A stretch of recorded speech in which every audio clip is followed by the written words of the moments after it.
এবারে বলতেছে ফি সাবিলিল্লাহ, লাস্টে বলে দিল ফি সাবিলিল্লাহ। আমি টাকা দিলাম, যা দান করে দিলাম দান। এ মুসলমান ভাই যারা এবার কাকলা বাসা এবার দাদায় আর কাক বলতেছে আল্লাহর বান্দা, তোমার হাতে থেকে তোমার রিজিক আমি কেড়ে নিয়ে আসলাম। একদিন বিপদে পড়ো, যদি কোনো কষ্ট কোনো বিপদে পড়ে আমি তোমাকে সাহায্য করবো, জোরে বলেন মারহাবা। এ মুসলমান ভাইজানেরা এই কথা বলে বাসার মধ্যে সন্তানেরা এই সন্তানের রাস্তাঘাটের মাতৃকার তার মধ্যে সবচেয়ে মানুষ হলো শ্রেষ্ঠ মাতৃকার। ওর হাত থেকে একটা রুটি নিয়ে আসছি তোমাদেরকে নুরারণ করার জন্য, দাও এই সন্তানেরা আসো। গিলার ভিতর থেকে মুখ থেকে বাড়ি করে দেওয়া বলে তাড়াতাড়ি খাও।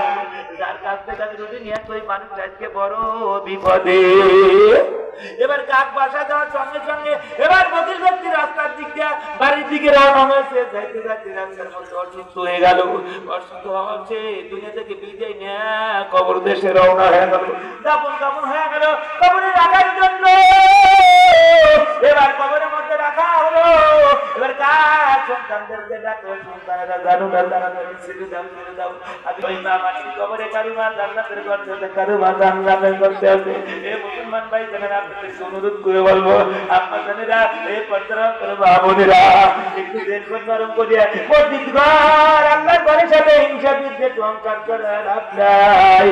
আল্লাহর ঘরের সাথে তারা শত্রুতা করবে। আল্লাহ বললো গানে গানে হৃদয় দুলতে তাগিরে লা ইলাহা ইল্লাল্লাহ, জোরে লা ইলাহা ইল্লাল্লাহ মুহাম্মাদুর রাসূলুল্লাহ। আমি দেখতে চাই সর্বপ্রথম আল্লাহ তোমার বান্দা আমার বন্ধু আমার ভাইজান রেজন ম্যানেজার ভাই আছেন না নাই, এর অনুরোধ আল্লাহ 1,000 টাকা দান করলো, বলেন মারহাবা।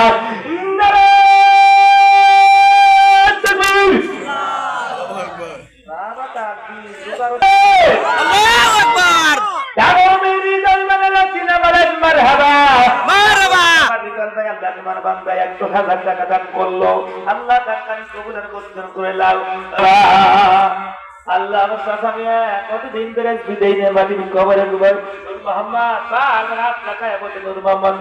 থাকো বাবা। আল্লাহ তোমাকে একদিন বড় করবে। আজ বিভিন্ন প্রান্তের নিশ্চয় মুরিদদের কথা মনে পড়ে। আল্লাহ ইব্রাহিম আকন্দ আল্লাহ তোমার বান্দা পিতা মৃত হাতি গোলাম ফারুকের জন্য দোয়া যায়, জোরে বলেন মারহাবা।